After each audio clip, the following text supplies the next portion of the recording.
What's up, everybody? Welcome into a brand new episode of Chat 10 Sports, where we're talking all things Tennessee sports and everything in between. Feel free to chat live with us right now, interact with us, or if you're listening after, connect with us through social media by finding us at Chat 10 Sports anywhere that you are on social. Also, if you're new to us, go to chat10.com and see everything we've got going on. But let's lock it in for a brand new show.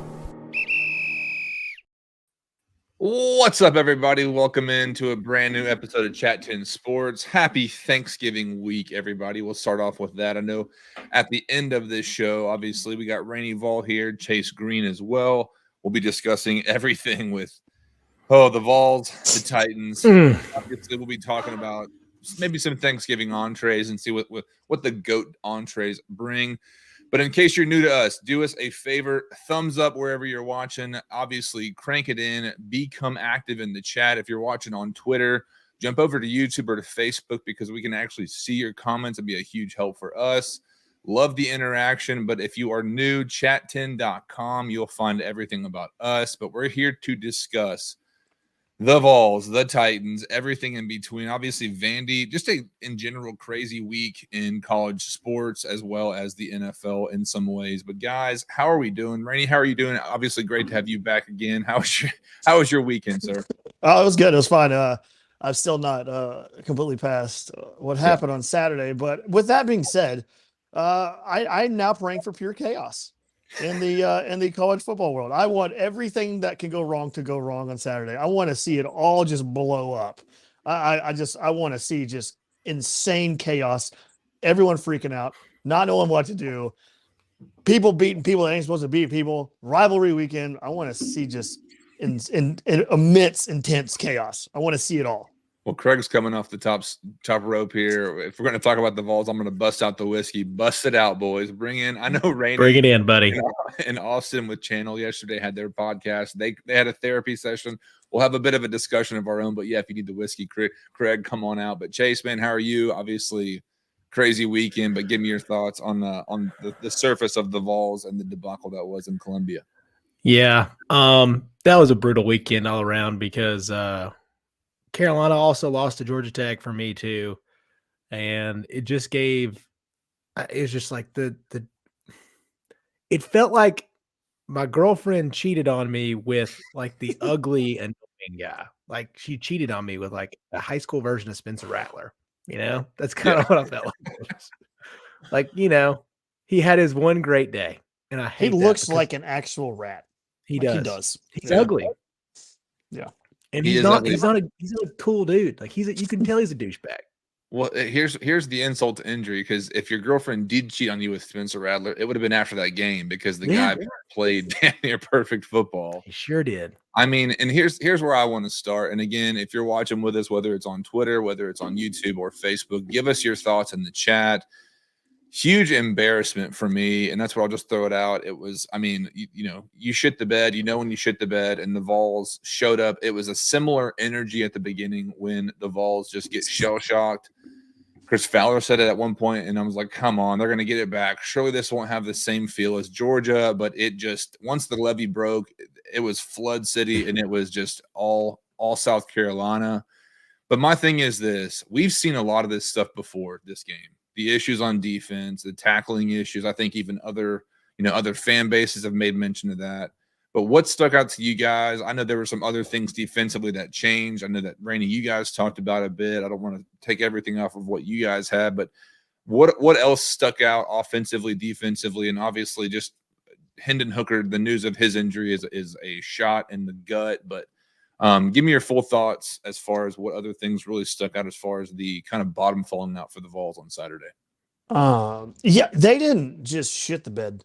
They shit their bed. They came to your house and shit in your bed. They came to your house, Chase, and shit in your bed. Then they washed the sheets and shit in the bed again. Like, it was not just shitting in the bed. It was way more than that. And yeah. I don't know what that was. Yeah.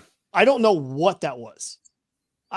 I'm still sitting here to this very minute and still trying to figure out what I watched. Yeah. Because that was not the Tennessee team that we've seen all season. I don't know what that was. I don't know who they were. I don't know what was the matter with them.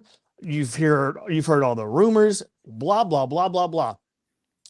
But when you have a playoff spot on the line like that, and you have a chance to go to the college football playoffs, there shouldn't be any distraction just from like one or two people. That should not be an issue. Mhm. So I am just still baffled. How Yeah. is my question, Chase? How? I don't know. Because think about it. Like realistically, somebody gives you 1,000 scenarios. That's not one of them. That's not one of them you imagine is going to happen for Tennessee versus South Carolina. In no world did I believe they'd get to 60 points on us. And that's with me. I'm a doubter in that defense. I did not think it was great. I thought it was a bend don't break, and it broke hard. And yeah, and I can't even imagine like going into Saturday. I was like, it's a weird day. So I did have that feeling. I was like, oh, they might keep it close. Like this could be a weird one. South Carolina at night. I did expect. I was like, I didn't take any Tennessee like first quarter stuff. I was like, they'll probably keep it close. The energy will be up there. Night game, like Columbia does rock like they do. They get up for those games. I was like, okay, it'll be close first quarter. And I still like, to give you an idea of where I was perspective wise, besides the 3 or 4 whiskeys deep, I still took Tennessee -2.5 at the end at like really close to the end of the second quarter. I was like, I still kind of believe. Like I don't really. It was still favorite. Like it was still -110 for Tennessee at that point. That's who even like Vegas was like, nah, this is not real. It's not real. Yeah. Well,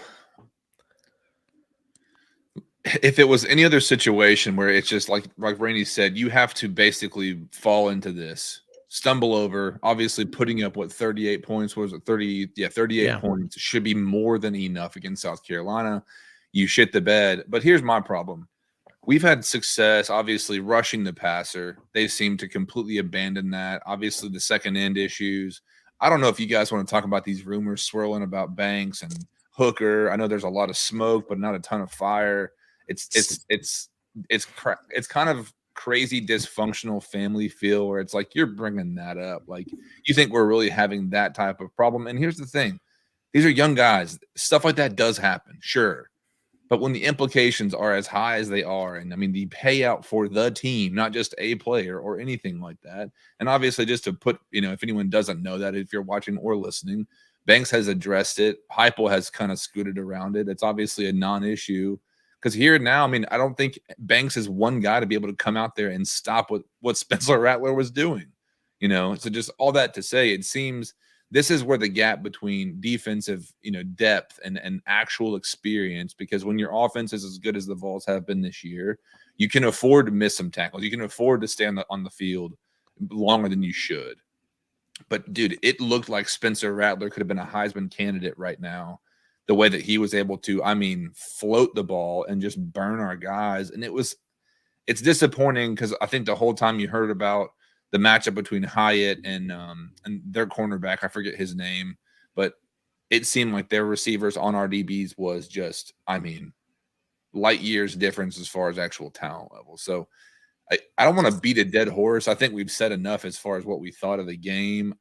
From here on out, Vandy, obviously we can hope for mass chaos, but obviously I think right now there's a 9% chance for the Vols to even look at the playoff, and there's several other teams with higher. Yeah, that's put to bed. But what are you thinking from this weekend and here on that the Vols have to do to be able to go and contend at this level that they want to be able to contend at? It's going to be really weird because I don't exactly know what like a Hyatt or Tillman's projection is in the draft just yet. I think that's really going to start to come around like when bowl seasons makes that turn. So if we go out, beat Vandy, you clear the house, you get 10 wins, it's awesome. You enjoy it. And it's just, what if it's just the Cotton Bowl? And I hate to say that because it's just not what it used to be. Like if you were, in the mid 2000s or whatever, and you're like going to the Cotton Bowl, that's sick, man. That's awesome. But nowadays it's just different for players. So the worst part with not having Hendo, prayers up for that guy, but it's tough because if you're Hyatt, you just see that. You're Tillman, you just see that. Are you going to play in the bowl game? Like, is Ramel Keaton going to be our number 1 wide receiver going into a New Year's Six bowl? Maybe. I don't know what they're going to do. I think this team, and you mentioned the Cotton Bowl, about how it's not as prestigious, but like if we finish the season, listen, if we come out and just destroy Vanderbilt, which I hope they do, Yeah. just show me something. Don't show that you're quitting. Yeah. Come out and destroy them like you're supposed to destroy them. And we end up, I want to try to bring a little positivity here because it's all been just extremely negative. Yeah. But if you come out here and you destroy Vandy this week, and you get a New Year's Six bowl, which is going to happen if you destroy Vandy. I mean, it's going to happen with your resume that you've accumulated over the season. You're going to more than likely get a New Year's Six bowl. That it pains me to say that every one of you would have voted that for at the beginning of the season. You would have voted that. Like, and sign me up. That's the best part about this whole thing. It's like you 4 months ago versus you now. Yeah. And if you were to tell me at the beginning of the season, we're going to beat LSU, we're going to beat Bama, we're going to beat Florida, and we're going to lose to only Georgia and South Carolina, I'll be like, dude, do it. That is amazing. But I would have asked, who did we blow? Yeah. Or how much blow are we doing to think actually do 10 games? No, a lot of blowing going on. Yeah. I have speaking of blowing it, I blew the opportunity to make a good choice when I decided to put a tattoo up on the line to say if the Vols won 10 games, I'm going to be getting some ink on my tush of some Tennessee Vols. It's cheek season, baby. We'll have to show that whenever it comes out, at least the concept.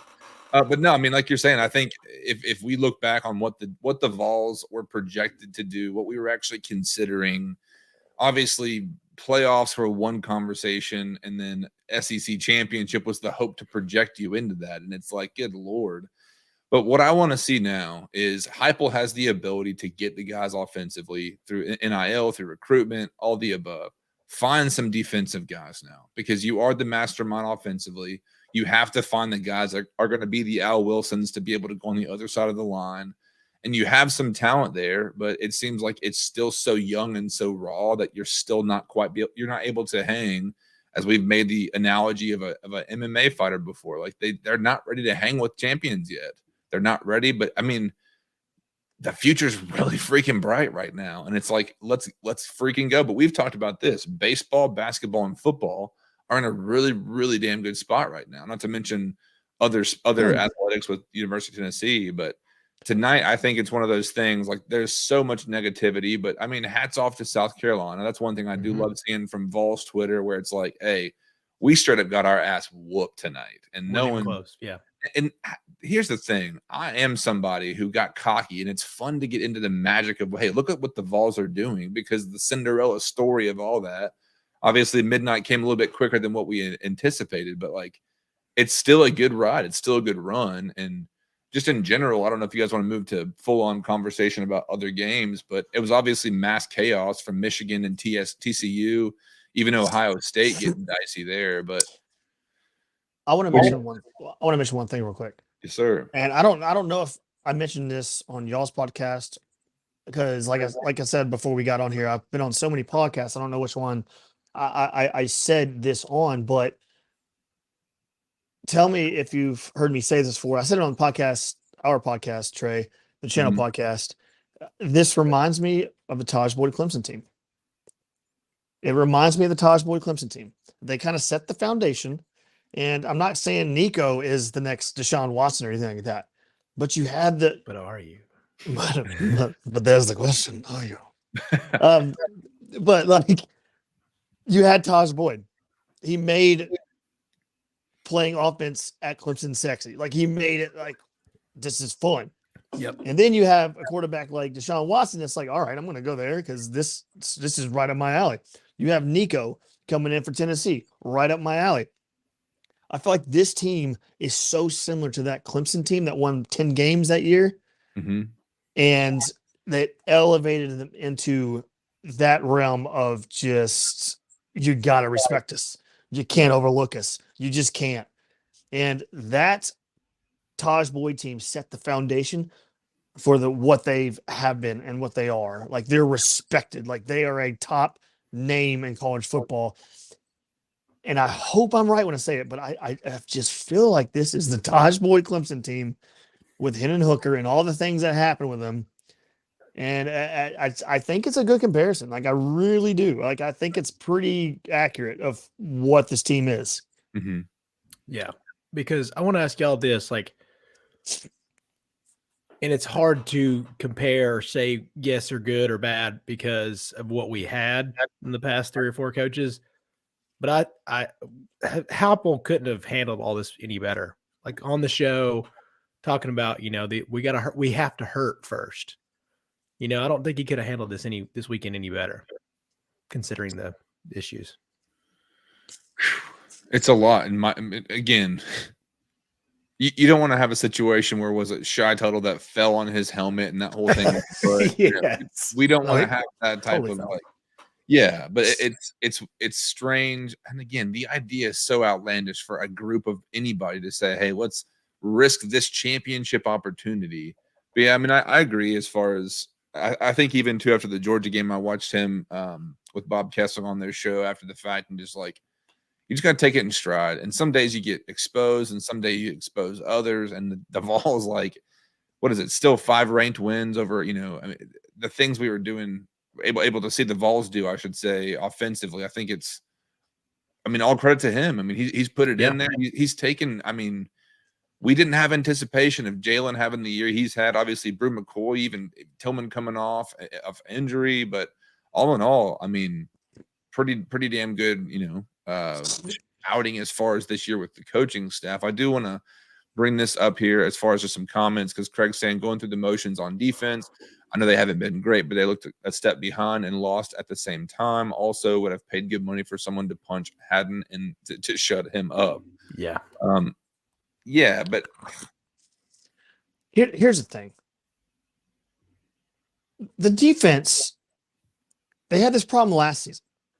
They started off like, you're like, okay, they're decent, and they got worse.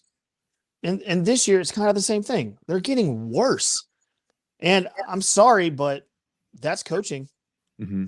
And you can say what you want about Tim Banks and Martinez, but this is just my own opinion. I think they suck. Like, I don't think they're any good because, and I get it, they don't have like the players, but guess what? Neither did Josh Heupel and the offensive coordinator. Yeah. And look what they did. And I get it. Offense is a lot easier to coach than defense probably. But at the same time, there's been no improvement. It's the same thing. Like, it's the same mistakes. Game in and game out. Year in and year out. Last year, same mistakes. DBs run down the field. Turn around. My God, turn around. Like, you've got to read the receivers' body language, their facial expressions, their everything. Like, you've got to know the ball's coming. Mm-hmm. And they just don't turn around. They stick their hands up like, oh, maybe he'll catch it, maybe it won't. And then the other issue that I have with Tim Banks, that was Martinez's DBs that I was just talking about. Tim Banks' total entire defense as a whole. The middle of the middle of the field. How can you continue and continue and continue and continue to leave the middle of the field wide open? It's never occupied ever. You allowed a 3rd and 20 over the middle. And it's when the team needs a play on us, they go straight over the middle because there's no one there. Yeah. And it's the same play. It's that deep crossing route. That's it. Yes. That's all you have to run. Every time. And so I'm sorry for the ones out there like, wow, you need to give them time. Blah, blah. The proof's in the pudding, in my opinion. It's not good. I'm sorry. You've seen the offense improve. You've seen Josh Heupel improve from last year to 7 wins. It'll probably be 10 wins this year. Like, you're seeing steps. The defense, I'm not seeing many steps. I'm seeing the same steps taken. But let me You're ask on you an this. escalator. Yeah. Do you think though that Banks has the talent available to really do great things defensively? Because if Hendon Hooker didn't take a huge step this year as a quarterback and decision making, again, time in that system has obviously benefited him. But as we've seen with Mike Vrabel, he can take guys off the street, it seems like, and have them finishing games and closing out wins for the Titans. Coaching. Right. But he's the exception and not the rule, where Tim Banks is probably taking these guys, and who knows what type of egos and personalities that you really have behind closed doors or whatever. But does he have the ability to take these guys as they are, or does he need better talent? Because again, you could look at a lot of coaches over the story of history and at any level of football. If Nick Saban had, Drew Brees in Miami, he could still be there potentially and have a pretty good winning career, hypothetically, if he had the talent. But Tim Banks specifically, is it a coaching thing? Because could he take the top tier guys? Could he take top recruits and still have the same outcome? Or is it just a personnel issue? I don't know. I think it's partially personal, because look what the besides against South Carolina, look how much improvement the front line has with Under Gardner. That's my main thing, is like, I think that talent's pretty good. It's probably better than your secondary talent, like man by man, but what he did with that front, considering I don't think it's great talent, I think he's made a lot of those guys a lot better. But overall, no, I think it's a lot of coaching. You can't allow that. You can't allow that much. It's very underwhelming. And it goes back to what you said about like Vrabel. Like, he's pulling people off the street, and I get it, the NFL. But when you're pulling people off the street, they're not good. Like, you're pulling talent off of people's practice squads. And like I said, I get it. It's the NFL. They're all good. Mm-hmm. Yes. But at the same time, you get what I'm saying. And you see all these defenses out there with a bunch of 2 and 3 star players that their scheme is so much better. And I get it. You need the players to fit your scheme. But at the same time, the offensive, you took Jeremy Pruitt's slow offensive players. They're not slow, but you get what I'm saying. That slow, just like I formation, and you turn them into this. They weren't recruited for this type of offense. And you somehow found a way to make them one of the most dominating offenses in the entire country. Yeah. And I'm not saying your defense should be that dominating, but at the same time, it goes back to what I've said previously on other shows years ago. Mm-hmm. When you're talking about the Vols, you just want to see improvement. Like, to get to that next step. And with this Tim Banks and Martinez, and there's no improvement. It's the same thing. You're watching deja vu every single week. Yeah. Except for maybe the Kentucky game. They played pretty well there. But it's just deja vu. The same plays are being made on them every time because defenses know they can pick them apart in those areas of the field. So, yeah, and I know several people have floated the idea of obviously firing, Banks and Martinez and making changes there. Who knows what will happen? Obviously, I think you could, again, Vrabel has ridden out with Shane Bowen to go with that hypothetical analogy, I guess, and people are calling for him to get fired, and now he's got one of the best defenses in the country, or in the league, excuse me.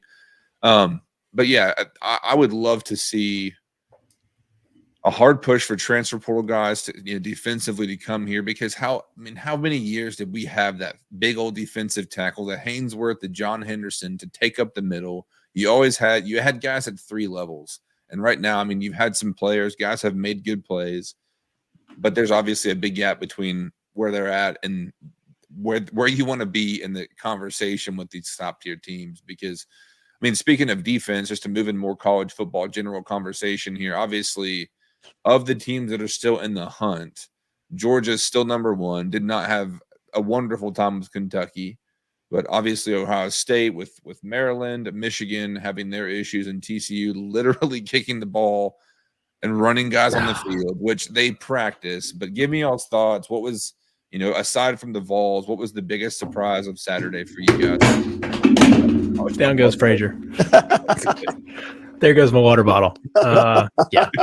Biggest surprise. That was about the same as McCarthy throwing for Michigan. Michigan really showed me a lot. Like, Illinois' defense is really good. Don't get me wrong. But Michigan showed me a lot about they finally played a decent defense. They finally played some good competition away from Penn State and not at home. And I was like, that's going to be possibly one of your top 4 teams. Ugh. That was my biggest, I'm gonna go with the number 4 team out of the top 4. Mm-hmm. They suck. They're not good. I know that I get thrown defeated. And this is not a bitter Vol fan. This is not a bitter Tennessee fan coming up.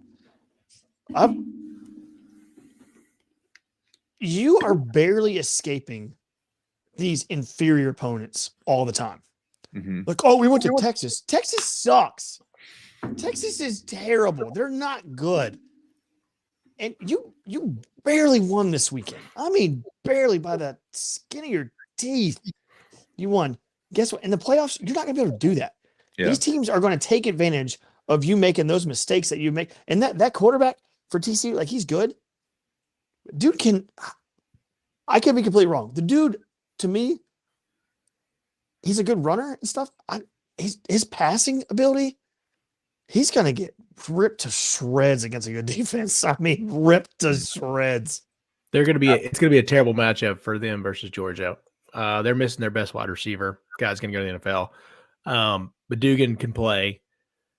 But it's going to be doesn't it feel like they're the team that's going to go in and they're going to be Michigan State. It's going to be an ass whipping. Like, you just feel it. It's Washington and Cincinnati. It's that team that we got to put in there to watch them get their ass kicked. And it's going to happen. They're going to get their ass beat. Yeah, Dugan reminded me of Tim Tebow that has a little bit better of an arm. And obviously the guy can scoot. But the thing is, and this is coming out of the Tennessee game for me, the wins are what matter. And I get the whole conversation about the undefeated side of it. But who else is there outside of TCU legitimately in this conversation that would go in the playoff right now and contend with a Georgia or an Ohio State or Michigan?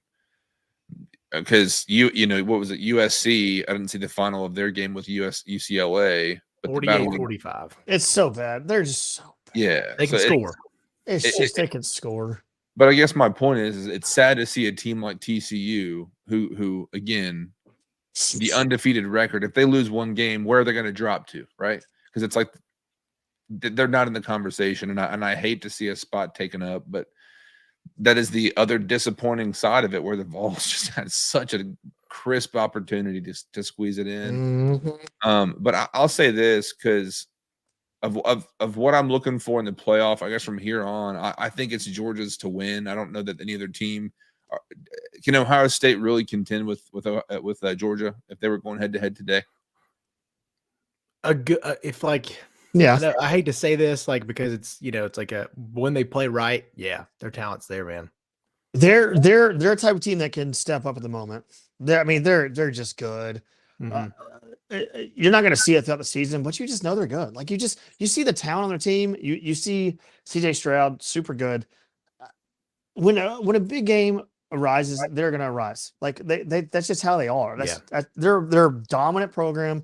They're always going to be that program. More than likely, always be that program. But honestly, like, the 4 spot to me,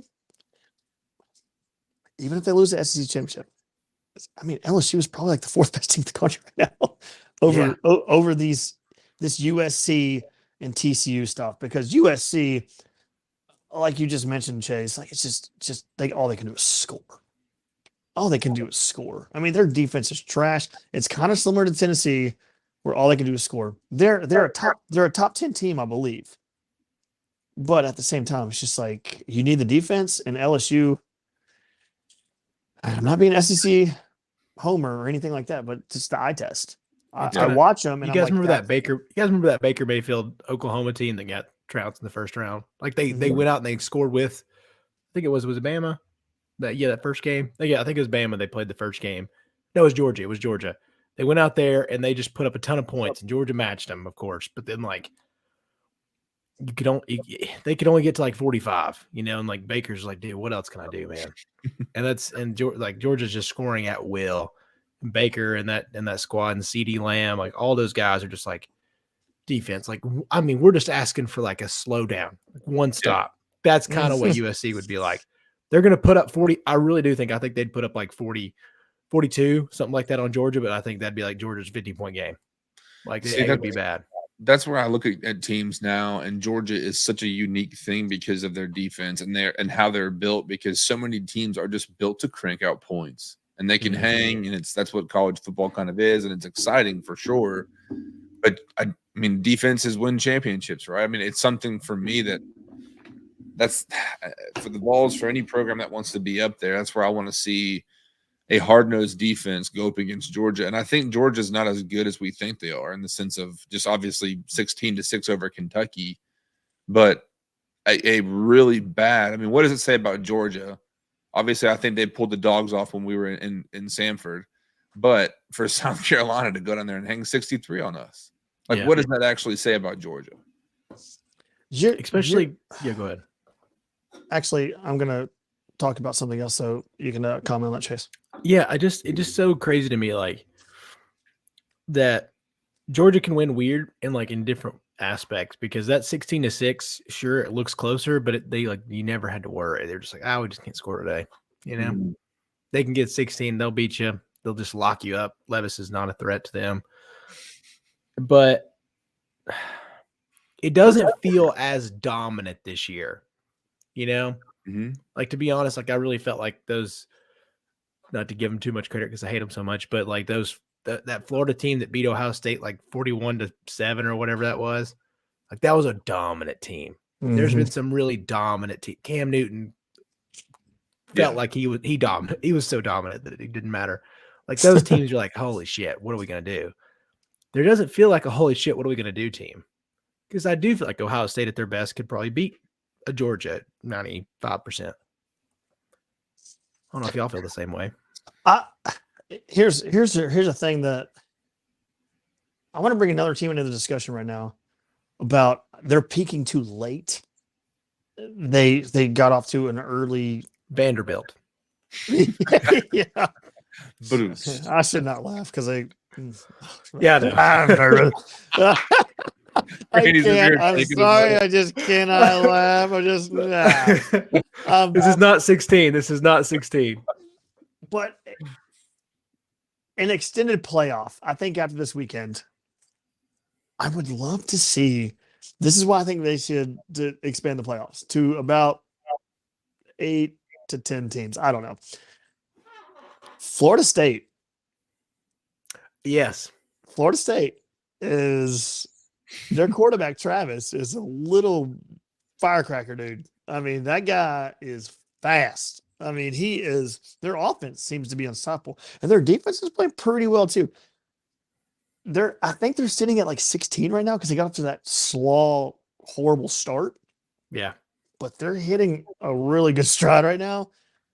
And I would love to see them play one of these teams like TCU or something like that. Just like if TCU lost or somehow lost, like, I don't know. Florida State looks good to me, man. They really do. They just beat the life out of Louisiana 49-17 this weekend. I think you can make the same conversation about Notre Dame. You know, they've hit a stride. Yeah, they have really hit a stride, and they're causing all kinds of trouble for this whole thing. That they're adding good wins to teams, they're adding good losses for teams, and it's kind of weird. But yeah, to give you an idea, like Florida State has won you boy a lot of money. I watched that early season. It was like Florida State versus Louisville Friday night game, and I was like, just kind of scouring around a little betting money, and I was like, I wonder what I'll just watch this game. I just knew there was two athletic quarterbacks. It'll be fun to watch, whatever. Just at the house myself. And I was like, I thought the same thing. I was like, oh, your boy can play. Yeah. They're fun. They're fun. And you got to remember that Florida State did beat LSU. Yeah. They did beat LSU week 1, but still, that's looking really good. Now, even though it wasn't LSU because they just didn't know what they had yet with Brian Kelly. But still, that's on your resume. Yeah, it is on the resume. Another story for another college team that did things this season that you probably wouldn't have asked or thought to consider for him. But I do want to bring this up because it just hit the tweeter world. But John Sokoloff out of Starkville, and give your thoughts as you will in the comments if you're watching with us. But Ole Miss head coach Lane Kiffin to step down as Rebels coach on Friday and head to Auburn to become the Tigers' next head coach, according to a source. Sources said the Tigers haven't yet officially offered the job to anyone, so Lane to Auburn is happening. Story soon. What do you think about him leaving Ole Miss and going to Auburn, fellas? I think it's rivalry week, and I think the Egg Bowl's coming up, and coming from his Mississippi State reporter. Yeah, same. Is, yeah. And I don't think Yeah. they're going to kick out Cadillac Williams the day before the Iron Bowl. That's my big thing is I don't think they're going to kick out Caddy for this moment. I don't think Cadillac Williams is getting the job, but good for him. And yeah, what do you think? Do you think would you rather have Auburn or Ole Miss right now? If I was in Lane Kiffin's position to choose, I probably would stay at Auburn, or excuse me, at Ole Miss, just because Auburn seems like they got, Cadillac is a hometown guy, and they, he can get the guys going. But I think as far as like really deep rooted issues, I think Tennessee had them, and I think they got rooted out with Fulmer and other people being changed in house. And Auburn seems to have too many hands in the cookie jar, too many cooks in the kitchen. Yeah. I know Greg Story coming in saying Lane is denying it for whatever that's worth. That's my thing. That's my thing. Come on. This guy could be doing this. Could all be in who knows, some publicity stunt to get people going before this game against Michael Leach. But I think it's gonna be a crazy weekend in college football. Just to wrap this up and kind of get on some NFL, but the Lane train potentially heading out of Oxford and heading over to Auburn, which would be, I think, the idea of him versus Saban is intriguing. It would be fun. If that could get cranking up, but we'll keep an eye on that. Obviously, take it with a grain because you're never going to be shocked by old Lane Kiffin. But let's move on to some NFL conversation, Phils. Obviously, it feels like a month ago now, but the Titans went up to Lambeau and beat the Packers, and it felt like a huge win. I don't know about you guys, but obviously on the road at night, primetime game. And I'll say this. Rainey, we talked about this in a space during a halftime of that show, talking about, hey, we like what we're seeing. But post-game, the conversation wasn't about Derrick Henry. It was about Ryan Tannehill, because from the beginning of the game, it seemed like the guy had overcome all of his demons from last season, had gone through therapy, got his sticker. He came out swinging, and the guy looked locked in from the beginning of it, was distributing the ball very well. Robert Woods, Austin Hooper, obviously Derrick Henry kind of did his thing, but spread the ball out. And I don't know what stuck out for you guys, but this is where I want to kind of get to, because we've all had our conversation about that win, but the Titans are 3 in the AFC right now. And if they were to play in the playoffs, you'd be at a home playoff game against the Patriots. Obviously, it's hypotheticals, but I'm coming away from this. Rainey, we talked about it, of saying how good is this Titans team right now, because we shit on this team so much of offensive coordinator problems, of guys that can't catch footballs or receivers. But I think, and again, I hope it's not a flash in the pan, but this offense looked really damn good on Thursday night, and I wanted to get y'all's thoughts. How good do you think the Titans are right now? I mean, until I saw that on Thursday, I did not think they were super. I thought they were one win potential, but this year's very weird. And again, said it before, Vrabel may be the best in-game and in-season coach in the league. And it's so amazing to see what he does. Nobody in the league does more with less. And if you can make, I mean, this offense, you can give Tanny all the shit you want, but he's an above average quarterback that can win you games. And that was one of those that he won that game. His throws were on point. Timing was great. It was a really good game by Todd Downing. We'll talk about what he did later on, but that was his best game. Both their best games so far in a long time. And Burke's coming alive, getting to see that in the future. That's for other people coming in. You're like, oh, if Traylon Burks is going to be a stud, maybe I'll go there. It's a recruiting thing all the time. Yeah. I'm going to go a different route here. Go ahead. I still wake up every morning and my nuts are still sore from the Cincinnati Bengals and the playoffs and Ryan Tannehill and all the other previous playoff games where he throws for 70, 80 yards. My nuts are still sore. And I am not going to go off one game. It was a great game. I had so much fun watching them destroy the Packers and Lambeau and watch that place go completely silent as the snow fell all like on their heads.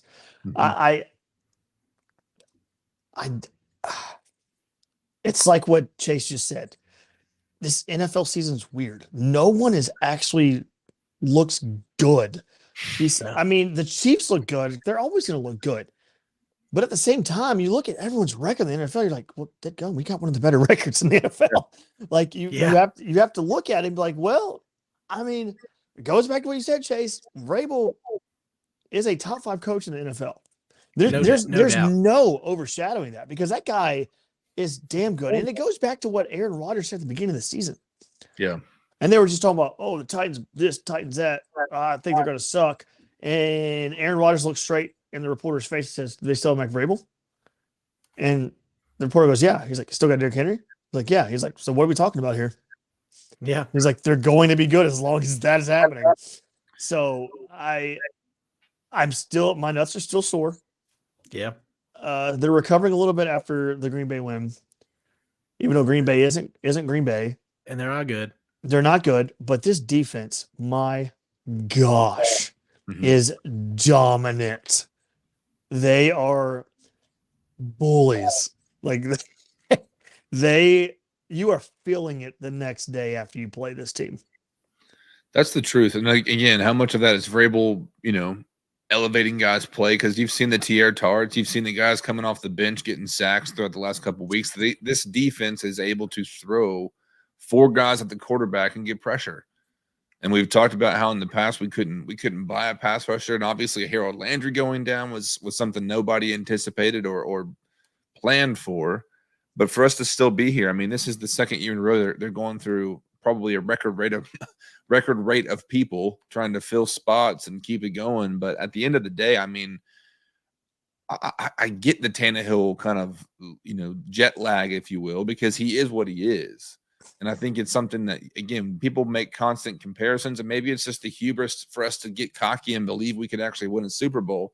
But when guys like Kerry Collins and Trent Dilfer are winning Super Bowls with great defenses, that's where I see this stuff. And I think, well, damn, like we got a solid enough offense to put some points up and hold other teams to fewer than maybe 20 points or whatever it's going to be. But at the end of the day, that's where I think a lot of NFL teams, like we're saying, none of them are really great this year.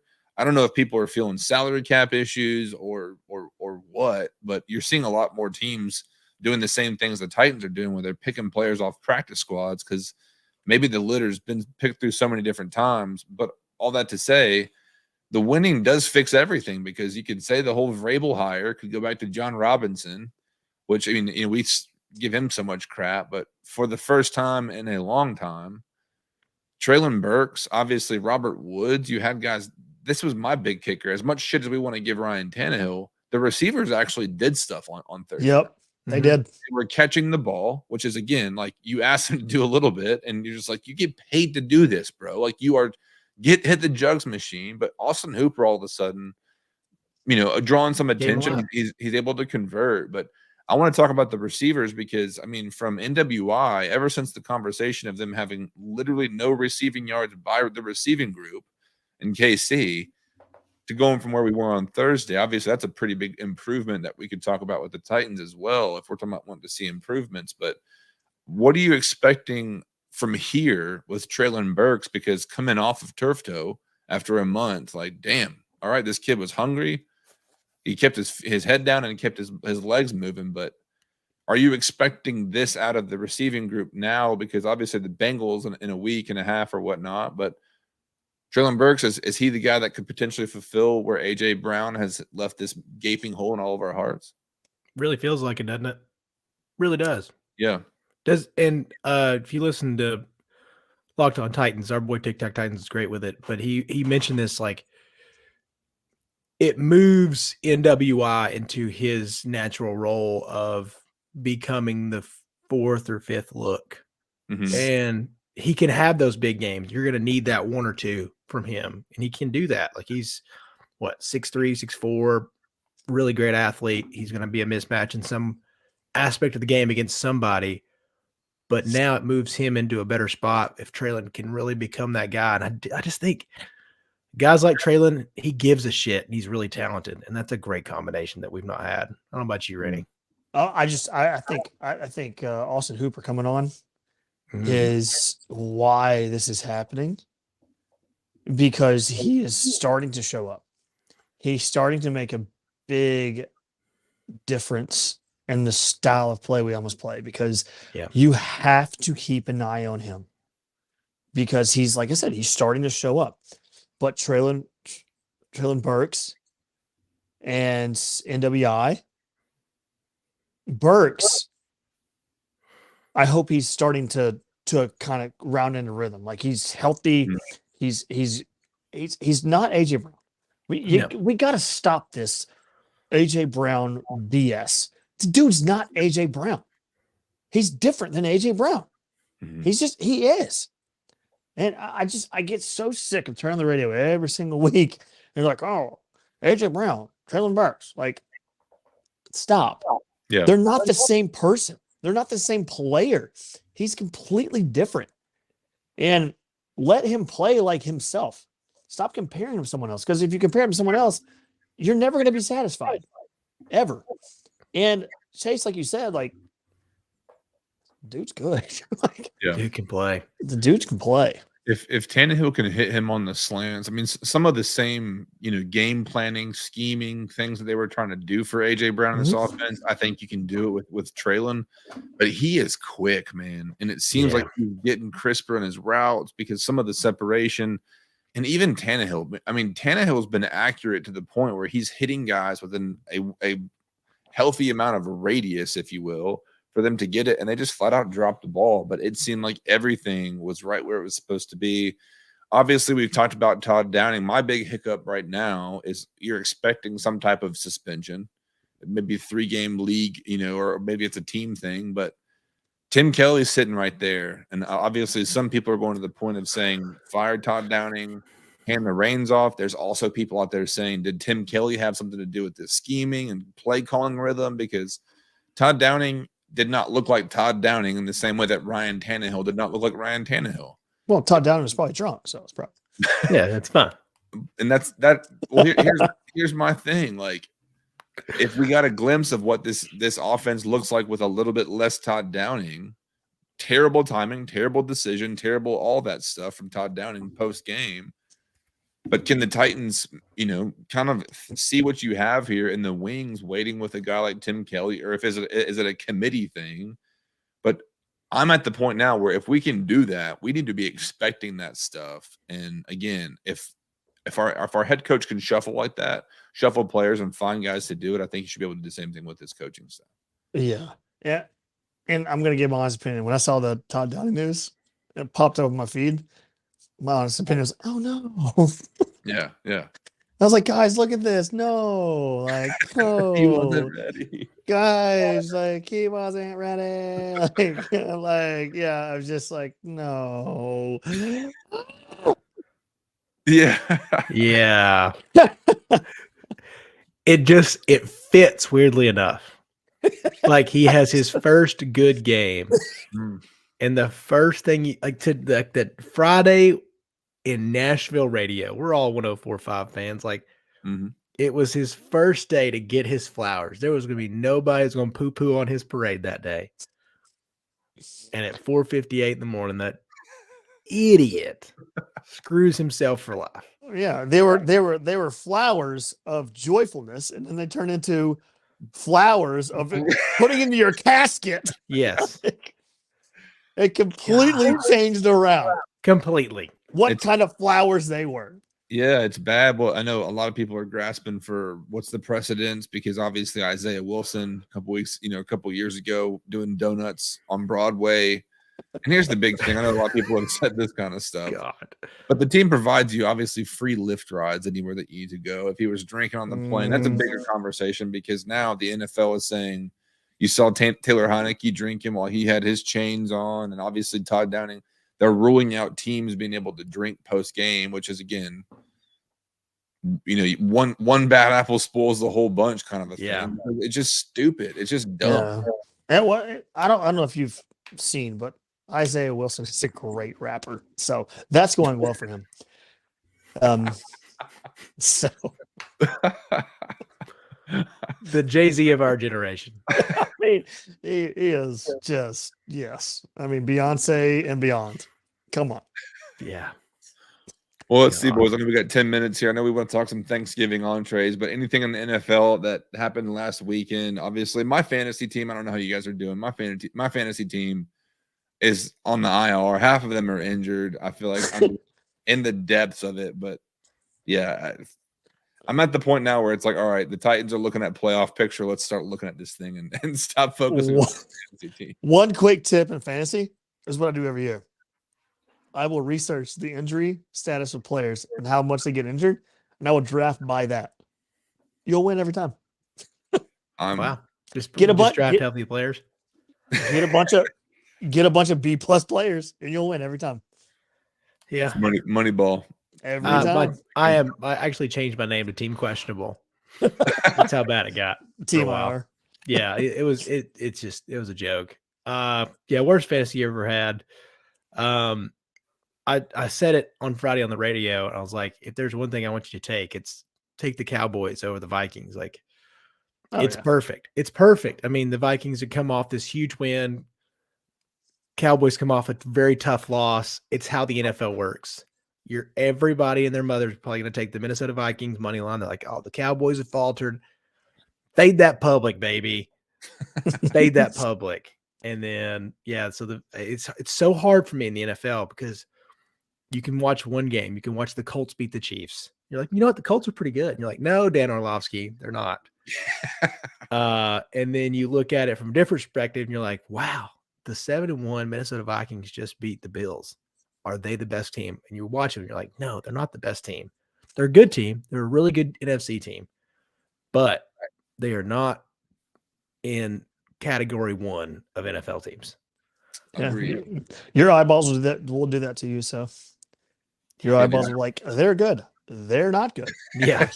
It's incredible how that works. And that's you can tell real quick.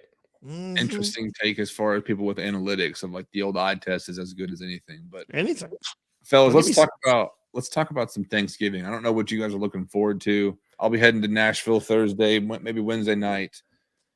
But I want you to give me your top 3, maybe a ranking of entree items or side items that are a must.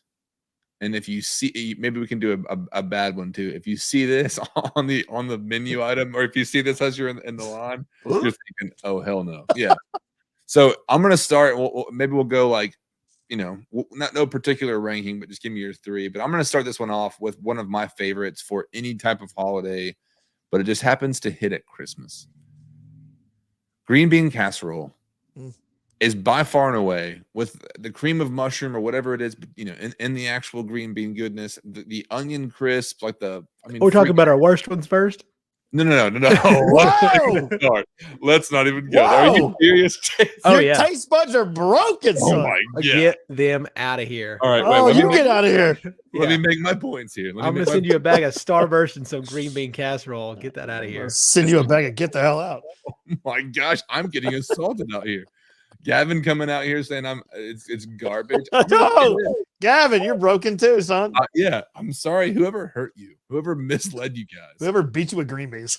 Yes, and here's the thing: whether it's a fresh green bean, a frozen green bean, this plate doesn't disappoint. And obviously, the class is being shown here because a lot of people who eat green bean casserole can show. Straight ass, homie. Oh my gosh, you guys are just freaking fumbling here. All right, I'm gonna just get shit on for this whole night. But give me, Chase. The floor is yours. Give me one of your favorites. Number 1 is actually something we do for every Thanksgiving, and it's the thing I can't wait for all year. And it's my Aunt Sissy makes a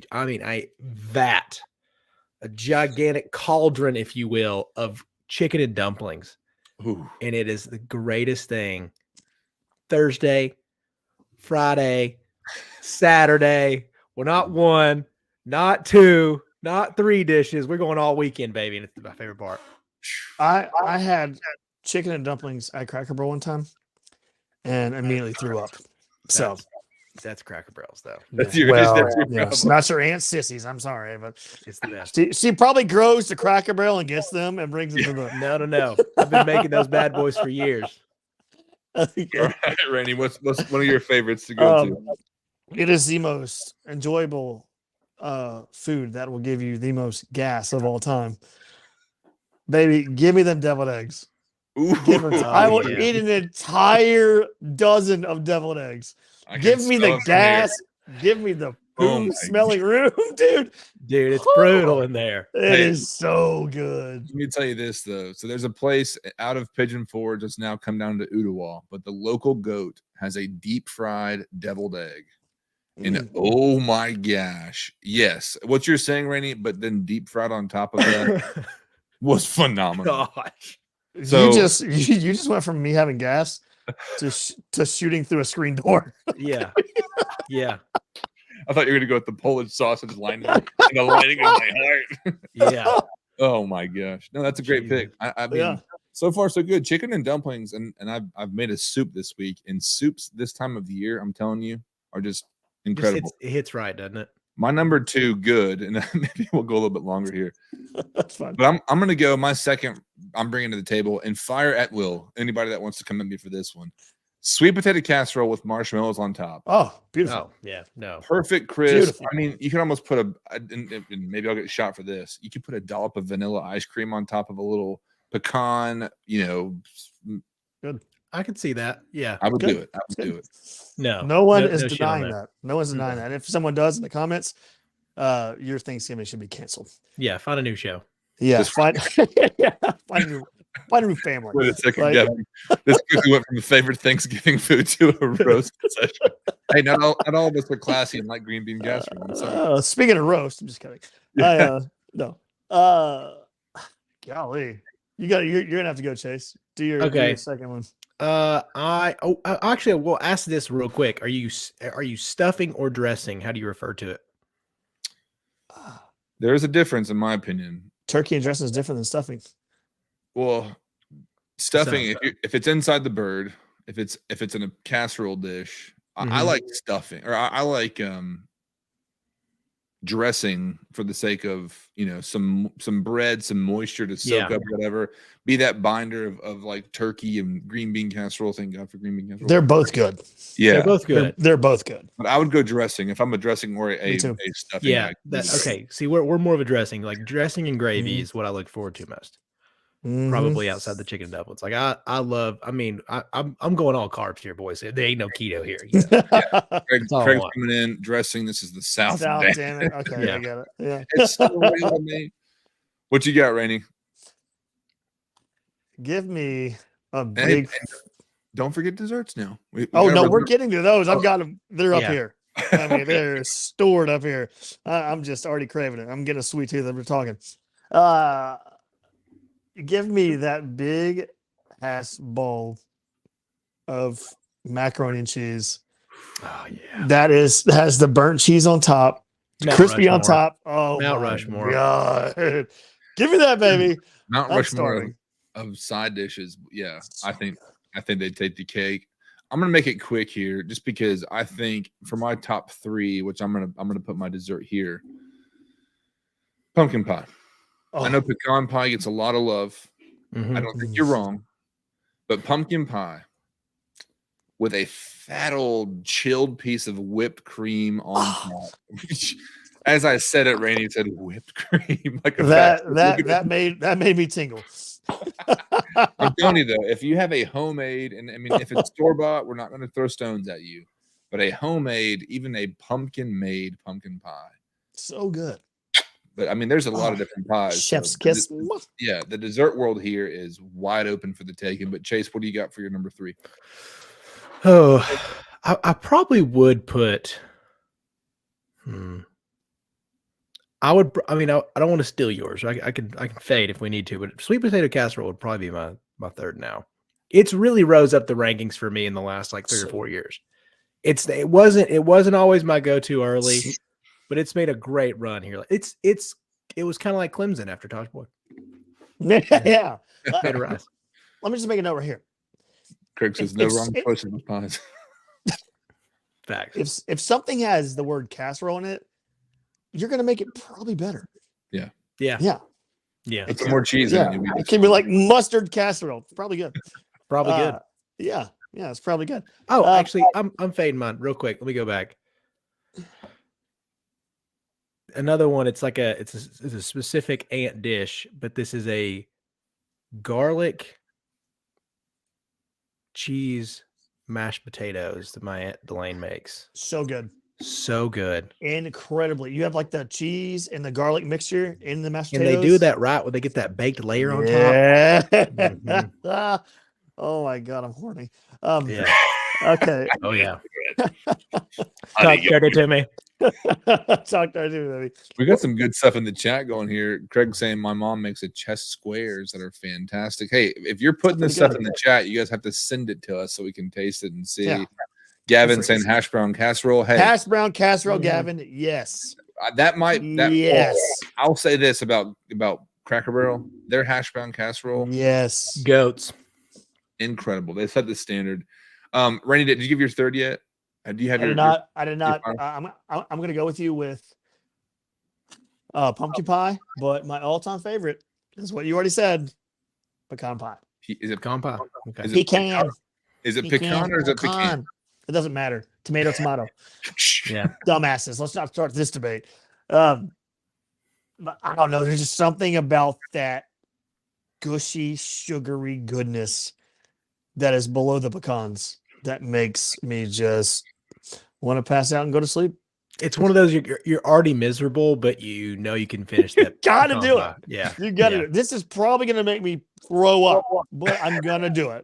So I'm already in that comatose tryptophan state. We're going in. yeah. We're gonna do like Wolf So of Wall good. Street. We're going straight to Oh cerebral my palsy. That's God, man. I'm not going into work the rest of this week. I'm just gonna All right. go prep for I Thanksgiving. love this was brought up. We're gonna end it with this. Maybe we'll all give our worst ones at the end here. But Gavin, can we all agree that we need to leave cranberry sauce in the 90s? And a quick rebuttal from Craig and again other people. No, Gavin, we cannot. Are you for or are you against the cranberry sauce? And we don't discriminate. Homemade, canned, whatever you like. Chase, are you for cranberry sauce? Oh baby, I'm gonna take a pass on cranberry sauce. I can see why the texture, but put a little chunk. I challenge you all, you cranberry haters. I challenge you all. This Thanksgiving season, just take a little bit of cranberry, put it in with your dressing, whatever you eat. That salt and that sugar, boom, bam. Yeah. boom. I did that on Saturday with I want to give it a whirl. Somebody Pretty brought good. it. Little Friendsgiving action. I gave that a whirl. Just this was a good taste test. This was my practice run for Not bad. Thursday and Friday. It's good. I just don't like seek it out. Yeah, I'll eat it. Yeah. I might Yeah. throw some on the turkey too. I like some dry turkey towards later in the day. I don't do it for all my bites No. with the cranberry, but I do it for some of them because it adds a little. It's good. It's Yeah. good. Try it. Everyone should try it. It's good. Corn pudding. We didn't get that to mention from Craig here. His personal favorite. Go back up to northwest or northeast just Tennessee, Craig. Let me just take a dump and take a spoon out of the toilet. Yeah. Good. But hey, gracious. speaking of the terrible stuff, I'm going to start us off here where anytime I see a fruit salad gelatin, Oh, it looks like molded potato salad. it's like pistachio color. But here's what happens. You put it on your plate. And I'm a kind of guy where it's like, I can mix, but you don't let that stuff touch anything on your damn plate. Yeah, That's it's like blue cheese. It's like the herpes of food. That shit won't go out of your taste buds. I love blue cheese. I was about to say. Oh my God, it's mold. That's the best. I want that good moldy cheese. Oh my God, baby. you moldy bastard. Blue cheese. Give me a blue cheeseburger for any meal. Put it on top of a steak, a big old clump of blue cheese. Yep. What is wrong with you? But Hey, Your palate's not as sophisticated as ours. Yeah. you don't like cranberry sauce, but you want to dump that garbage on your food? Yeah. It tastes like molded feet, Dr. Evil. Yeah. Like it just.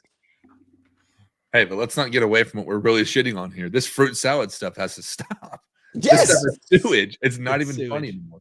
Give me some hated plates or entrees that you guys might have seen, and we don't have to name names to on Sissy or anybody like that, so we can protect our people. But I'll start with the fruit Protect salad. our parks, baby. Yeah. I'm naming names. Mom, no one likes pineapple pie. If you're listening to this podcast, Mom, it sucks. It's terrible. It's god awful. Pineapple is for the summer, not Thanksgiving. The Pilgrims would not approve of this. Just stop it. Yeah. Stop it. The Pilgrims would barf. Yeah. Gotta bring pilgrims into it. Gotta. Chase, close us off with the worst of the worst. Well, I don't know if that gets any better than this. Fruit salad should die 1,000 deaths. There you go. Bingo. Yeah. Fruit salad. I mean, I really don't know if there's gonna be a worse one. Because you got to think about fruitcake and stuff. I mean, yeah, people are bringing all types of fudge and just like good stuff. But then there's that one asshole who brings some like, hey, this is from the 1970s. But I don't know. Christmas is an interesting time. Yeah, just real quick before we end this, guys. If you ever come to my funeral and you want to find out if I'm really dead, just dump an entire bowl of fruit salad into my coffin. There you go. And I might wake up. So yeah, that'll be it. That's how we know. Go ahead and do it. He's good. He's here, everybody. He's okay. He's just taking a nap. He's alive. Grandpa Rainey was just taking a nap. Don't worry. He's okay. Love it. Love it. Yeah. I was going to try and pronounce this. I pray no one's grandma's ambrosia salad. I'm not even sure what that is. I don't even know what that means. It just sounds gross. Sounds like a nasty fungus you might get in the back of your ear or something like that. Sounds like something someone would say to you like in a jail cell in Germany. Ambrosia. Yeah. Well, fellas, I appreciate you guys joining all This is that great. listened and watched today. Obviously, if you're new to us, follow us everywhere that you see us: Twitter, Facebook, YouTube, Instagram. We're going to be probably expanding to TikTok at some point soon. But we're pushing out some awesome content on Instagram, so follow us there. We just actually crossed 500 followers. If you're not there, get there, and we'll holler at you. But fellas, Rainey, tell us what you got going on this week, and Chase did the same. But yeah, thank you guys for coming on. But what do you have this week with channel going on, my man? We're gonna just take the rest of the week off. Have fun with your families. Love that. Yeah, most people should have the same, man. Enjoy the family time. Always enjoy it. It's rare in your lifetime, your short lifetime. Enjoy your family, love your family, go have fun with them. Yep. I will be doing we're doing Feel Good Wednesday this week on ESPN Radio here in 95.3 in Chattanooga. So I'll be there on 1 to 2 on Wednesday, and then I'll probably just like pump out some gambling picks or something for us, food comed out bettors out there, degenerates. I'm here for you. Well, excuse me. I was going to say, we have a lot of football to watch this weekend. Keep an eye on our Twitter. We might be doing some spaces. I might see about you guys jumping on real quickly and do that. Had a lot of fun with the halftime of the Titans game. But a really cool interactive space in case you have not seen that. You can come in and chat with us and actually talk to us, kind of like a similar radio call. But had a lot of fun. Rainey was in, Mike Herndon, Chase, Greg Larnard of ESPN Chattanooga as well, and several others. So thank you for them for joining. But as Rainey said, we hope you have a safe travel, safe holiday. Enjoy all of it, including that fruit salad if you love it, because someone's got to. Somebody has to. But Lord, make sure to post all your pictures. Yeah. On Twitter to piss all the bitter people off. Go for it. Go for it. All right, y'all. Have a great one. Tighten up. Go Vols. And we'll see you guys next Trey's time. ass.